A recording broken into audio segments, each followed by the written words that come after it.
జీవిస్తున్నాం. నా కొరకు ఈ శరీరం, యేసుప్రభు శరీరం సిలువ పైన గాయపరచబడింది. నా కొరకే కదా ఈ ముళ్ళకిరీటం, నా కొరకే కదా నేను చేతులతో చేసిన పాపం. చేతులు చేసిన పాపం ఎలాగా?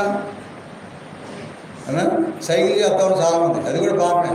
కొంతమంది కళ్ళు తెరుసు సైకిల్ చేస్తారు.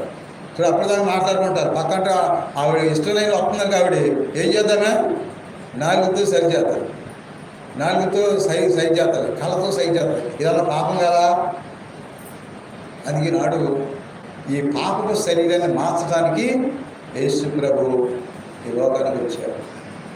అందుకే సిలువ పెడదంటే ఆయన శరీరం సిలువ పెడతాం ఏంటి? మనిషి చేసిన దోషం పాపం ఎలాగో చెప్పడానికి, తరతరాలుగా తెలుసుకుంటారని ఆయన సిలువ పైన మరణించాడు. ఈ సత్యం అందరూ కూడా తెలుసుకోవాలని. అందుకే నేను భూమిపైకి ఎత్తబడినప్పుడు నేను అందరినీ కూడా ఆకర్షించుకుంటాను. దేవ స్తోత్రం, హల్లెలూయా. సిలువలో సాగిన